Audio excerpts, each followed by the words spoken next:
Minus Imran Khan یا minus all, نون league خود واضح موقف نہیں اپنا سکی تاحال۔ رانا ثنا کہتے ہیں مائنس عمران سے ملک کا بھلا ہو تو کوئی اعتراض نہیں، حکومت کا جانا ٹھہر گیا، مسائل کا حل مڈ ٹرم الیکشن ہے۔ احسن اقبال بولے اپوزیشن نہیں، حکمران خود -1 کا کہہ رہے ہیں، -1 نہیں مائنس کرپٹ اور مائنس نااہل ہوں گے۔ شاہد خاقان کو -1 کی بجائے -PTI نظر آنے لگا۔ بڑی اپوزیشن جماعتوں نے وہ کردار ادا نہیں کیا جو حکومت گرانے کے لیے کافی ہو، فضل الرحمان کا شکوہ، بولے اپوزیشن کو متحد ہونا ہوگا۔ اختر مینگل موقف پر مضبوط نظر آ رہے ہیں، متحدہ اور قاف لیگ بھی اختلاف کا اظہار کرتے ہیں مگر آگے نہیں بڑھتے۔ اپوزیشن کا -1 کی بات کرنا سمجھ آتا ہے، حکومت خود ایسی باتیں کر رہی ہے۔ احتساب کا عمل شرمناک ہے، چور تو کابینہ میں ہے، انہیں پکڑا جائے۔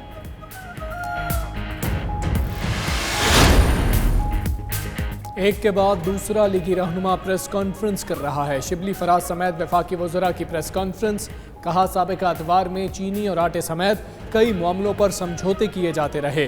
سلیمان شہباز کی ایما پر چینی پر 20 ارب کی سبسڈی دی گئی۔ علی زیدی بولے سول ایویشن اور PIA کو بہترین ادارے بنائیں گے۔ شہزاد اکبر نے کہا پہلے بھی یورپ میں PIA پر پابندی لگتی رہی۔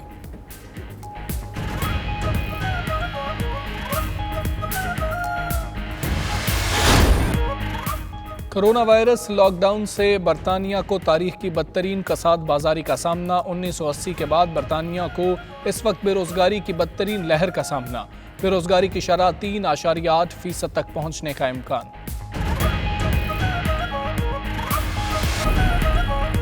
سعودی عرب میں کشمیریوں سے اظہار یکجہتی کے لیے پاک میڈیا جرنلسٹ فورم کا آن لائن اجلاس، مقبوضہ وادی میں بھارتی مظالم اور انسانی حقوق کی بدترین خلاف ورزیوں کی مذمت، ننھے عیاد کے واقعے پر غم و غصے کا اظہار۔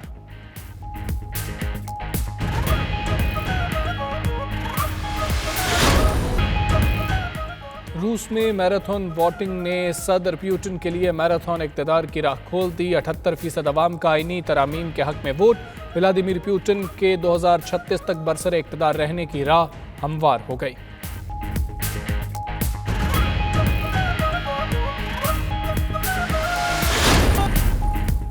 برطانوی شہزادہ چارلز لاک ڈاؤن میں نرمی کے بعد فارم ہاؤس کے دورے پر جا پہنچے، اعلیٰ نسل کے گھوڑوں میں گہری دلچسپی۔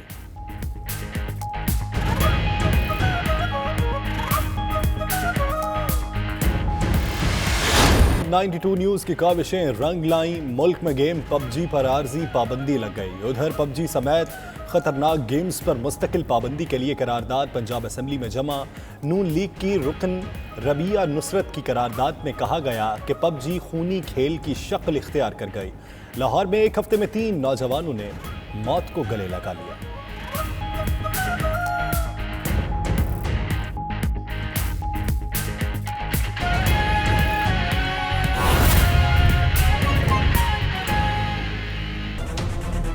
بسم اللہ الرحمن الرحیم، السلام علیکم۔ پرائم ٹائم بولیٹن کے ساتھ میں ہوں حمزہ طارق، میں ہوں یاسر رشید اور میں ہوں آپ کے ساتھ سیدہ اقرا بخاری۔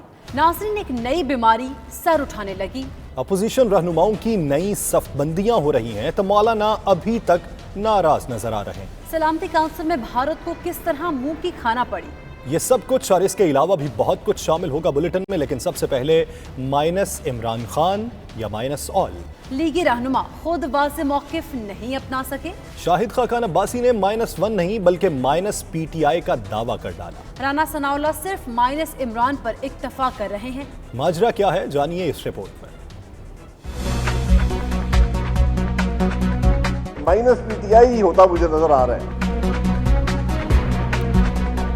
یہ حکومت جو ہے یہ ختم ہوگی۔ مائنس کا شور لیکن بیانیہ کمزور۔ عمران کا مطالبہ کرنے والی نون لیگ کے اپنے رہنماؤں کے بیانات میں تضاد۔ شاہد خاقان عباسی اینڈ کمپنی کچھ کہتی ہے تو رانا ثناء اللہ کچھ مطالبہ کر رہے ہیں۔ اسلام آباد میں پریس کانفرنس کرتے ہوئے شاہد خاقان عباسی نے حکومت کو ملکی تاریخ کی کرپٹ ترین حکومت قرار دیا، ساتھ ہی یہ دعویٰ بھی کر ڈالا کہ ہمیں -1 نہیں بلکہ -PTI ہوتی نظر آ رہی ہے۔ پاکستان کی تاریخ کی سب سے کرپٹ حکومت ہے۔ جب وزیر اعظم پریشان ہوتا ہے